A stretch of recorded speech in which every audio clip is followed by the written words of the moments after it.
start? I can start here Outrunners. with my. Tell me about the Outrunners while I get the phone. Okay. Should I talk about Turbo and Floyd or Turbo and Floyd? Well, the most important thing about the Outrunners, Turbo and it's cool to say Turbo and Floyd.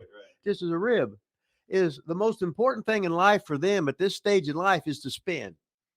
No matter what happens in the ring, look like porn stars from 1980 and spin. Who cares if they can wrestle? Just spin. And then when you're on live TV, you can do a reverse spin and mess everybody up. Say, oh man, I've never seen that one before. So if you're wanting to watch wrestling where there's some spinning and you hear the Outrunners name, remember there's two people, Out and Runners. Or no, it's Turbo and Floyd. Out and Runners, Turbo and Floyd. So they've been on fire, man. They were in AEW. They were they had a good match against those one guys, the one brothers. It was a really good match, strong the Gun match. Brother? No, who?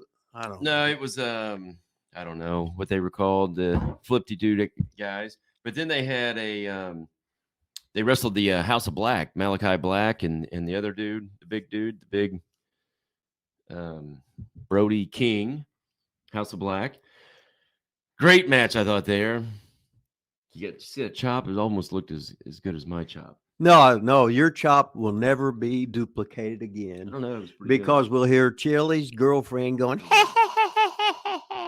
and Randy selling his chest going, ooh, now Turbo or Floyd or both of them. Are you asking for it?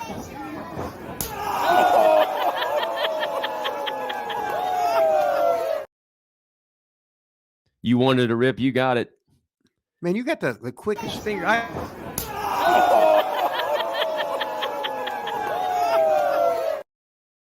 Laugh anymore, do you? I just did. So he came in and Brody King just smoked him. They did the spin. They got over. Then they were in a squash match. We talked a little bit last week against the and you let me know that their time got cut against the champs, the Acclaimed. The former champs. They just lost Wednesday night, by the way, to the Gun Brothers. So you informed me that their time got cut a little bit.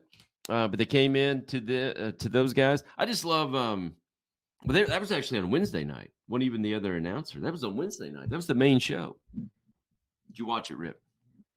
No, I missed it. You watched some of it. Had to have. Now, how could I watch it if I'm at work? If it's Wednesday night. So you can there's no way you can watch anything if it's not live on TV. Like, well, I don't watch. You watch YouTube matches from you and Roddy Piper from 1970 something. 79. Okay, well if you can watch that match, no, you can watch the 1980. That was the second time I was You can watch the Outrunners. That's the dumbest damn thing I've ever. I watched Buddy. I watched Buddy Rock that I've ever heard in my life. I watched Buddy Rock. I couldn't have watched it. Like there's no YouTube or there's no phone. Well, like I know how to do that. And nobody send it to you. I was at work. I watched Buddy Rogers versus Lou Thesz yesterday. I watched him against Killer Kowalski. You must not have worked yesterday then, huh? No, I was at the gym riding a bike and so I was fooling on my phone. Unbelievable. So anyway, I gotta tell you though, and I played it for you so you can't deny it. Cornette, man. Cornette goes on and rips the Outrunners a little bit. Calls them jobbers. Tells them they don't know what they're doing. They look like 90s rejects from, what was the guy he said hired him? Can't remember his name. Turbo and Floyd? No, he said it looks like so-and-so would have hired. Don. Jim Hurd? No, Don Carrot. I just played it for you.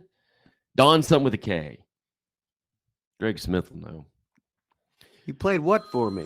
Cornette, the clip of Cornette talking about the Outrunners in that match. Oh, God. Don't even start this shit. I'm not going through this shit another episode.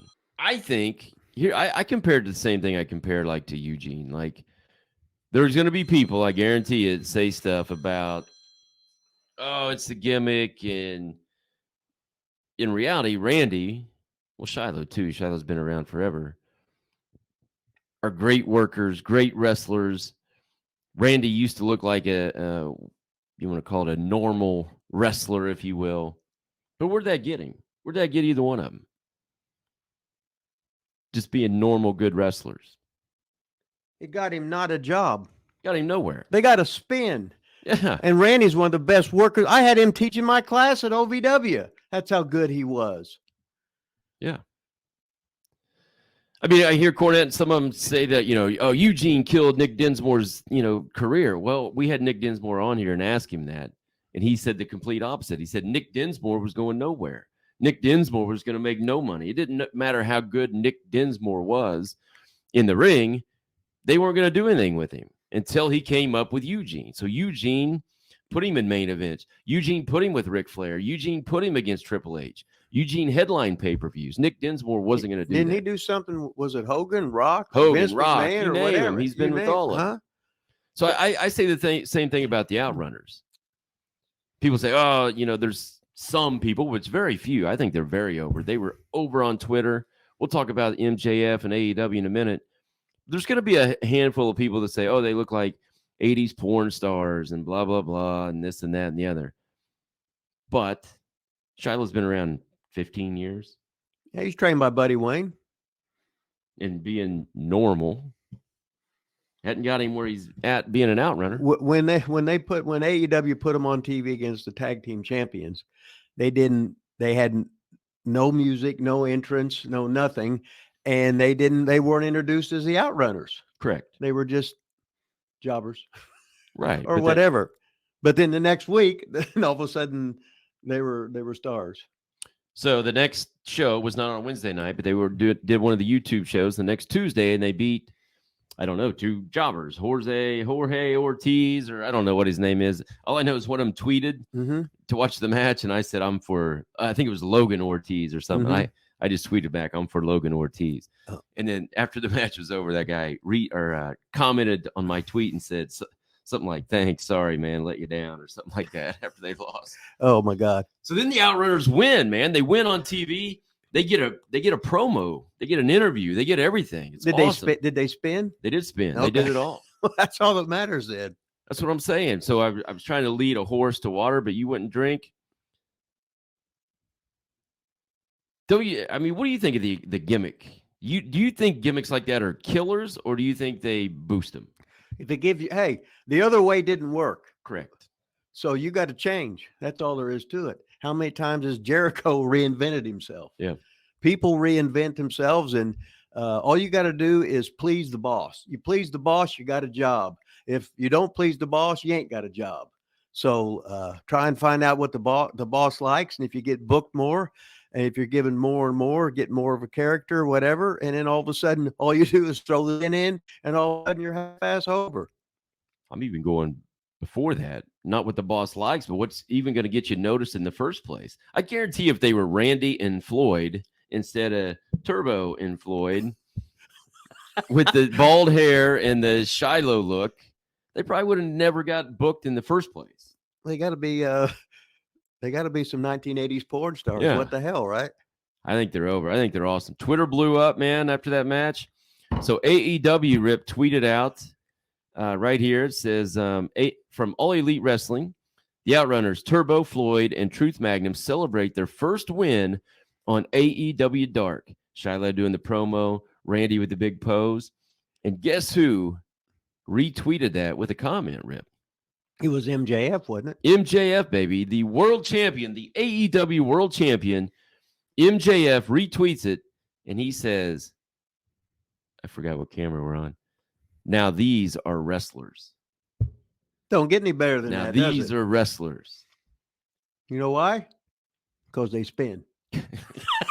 That's why he thinks they're. So then somebody gets on there and starts going at MJF saying, this isn't part of your character. You shouldn't basically be putting other people over. And MJF says, they said he was out of touch. He says, nah, bitch, you're out of touch. Go jerk off to a gif of a Canadian destroyer. You effing dweeb. Wow. MJF putting over the Outrunners. He did, but I'm triggered now. Well, I'm triggered. I'm upset. Triggered to do what? I don't know. I can't remember what triggered means. Does that mean I'm upset or whatever? I don't know. You said it. I should have Greg look that up, Greg Smith, and he'll explain it to what it is, because I'll forget anyway. So if you've not seen the Outrunners, Turbo and Floyd. Whether they're on while you are at work or not, there is something called YouTube. There's something called the internet. You go look them up. The Outrunners, Turbo and Floyd. Look them up. Put them over. Make great comments. Retweet their shit. Follow them on Twitter. Retweet their stuff. Get them over. Get them out there. We want the Outrunners to be signed a full-time contract with AEW. The Wrestling with Rip Rogers show is going to help make that happen. Isn't that right, Rip? That's right. Hey, I'll try and get the Outrunners on here next week. How's that? What do you that think? Would be, well, if they sign him, but if they sign him, like today, then yeah. Or if they signed him in 10 minutes, we won't be able to do that. Well, I'll try and get both of them on, Turbo and Floyd. Turbo and Floyd on here. Do you think them coming on our show before getting signed will hurt their chances of getting signed? Oh my God, they might. Well, maybe I better not ask them. I'm just wondering if Tony might get hot about it. We're trying to steal their account. Knowing being on Lila Studios, they could make millions and zillions and trillions. You think Tony's watching right now? Let me see. No, he's fixing his glasses and he's picking his hair out and he's doing something so his eyeballs will pop out and he can look as Tony-ish as possible. That's a new word, Tony-ish. Tony-ish.